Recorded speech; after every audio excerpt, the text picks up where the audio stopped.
Tekvando üzrə 2015 Avropa oyunlarının qalibi və Rio Olimpiyadasının qızıl mükafatçısı Radik İsayev ilk dəfə olaraq kişi klubunda.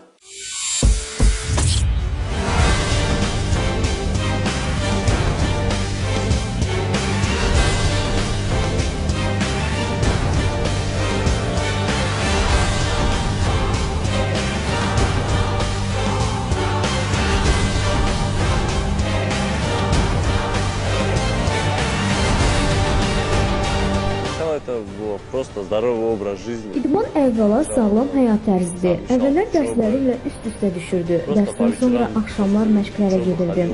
Sonra məni özünə cəlb elədi və professional məşğul olmağa başladım. Nəyə görə taekvondo?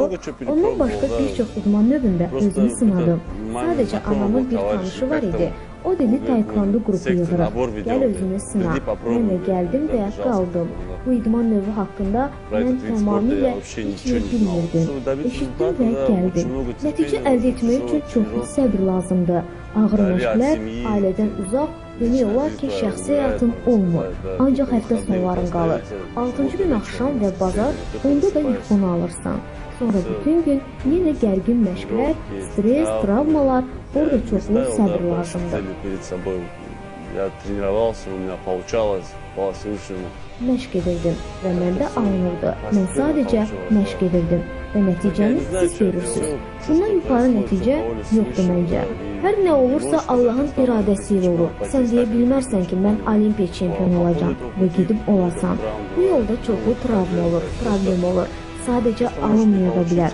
Amma mən elə gəlir ki, alınmasa da insan özünü hər hansı bir başqa sahədə tapa bilər. Düşünmürəm ki, insan buna məyus olmalıdır. Çünki idman ömürlük deyil. Sən ömürlük çempion da ola bilmərsən.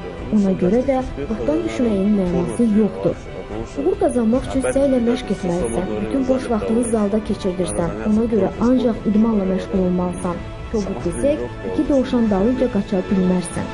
Bizdə asan məşqlər olmur. Bütün məşqlər çətindir. Hərdən bu yenilikdən yorulursan. Artıq 4 ildir bu zaldayıq.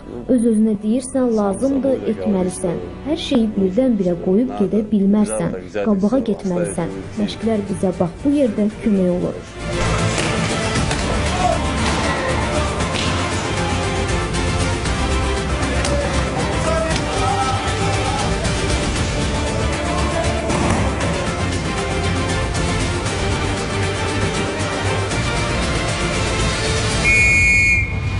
Самый сильный бой, тяжелый бой у меня был во втором. Ən güclü ağır döyüşüm 2002-ci ildə Koreyalı ilə oldu.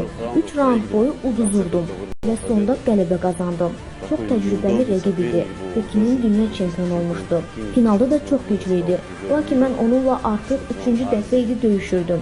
Bir-birimizi yaxşı tanıyırdıq. Uduzanda məşqçimlə öz üzərimdə işlədim. Mən artıq bilirdim onunla necə döyüşəcəm. Belə çətin döyüş idi. Amma xal baxımdan çətin demək olmaz. Çünki ondan 2 xal götürməli idim. Finala çıxanda sən artıq bilirsən ki, sənin dəmir medalın var.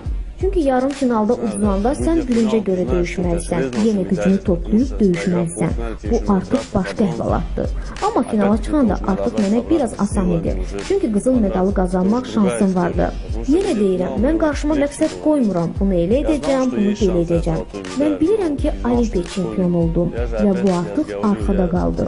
Hətta məşqçim də bizə deyir ki, o oyunu unudun, yeni olimpiya oyunu başlayır. Mən demirəm ki, mən məşq edəcəm, Tokyoya düşüm. Mən məşq edəcəm və işin gedişatından bəlli olacaq bu. Uşağa izah etmək çətin olar, taekvondo nədir? O özü gəlib görməlidir. Taekvondonu anlamaq üçün gəlib biraz məşq etməlisən və o özü hiss edəcək ki, xoşuna gəlir ya yox. Uşaqların döyüşünə baxıb o öz qərarını verəcək. Zorla məcbur etməyin mənası yoxdur. Mən heç kimi dəvət etmirəm. Lazım deyil. Bu uşaq öz qərar versin. İdmanın çox çətin növüdür. Travmalar, stres, məğlubiyyət, belə baxanda hər şey çətindir. Heç bir iş asan başa gəlmir. Əgər səbir göstərsən, zirvəyə çatmaq mümkündür.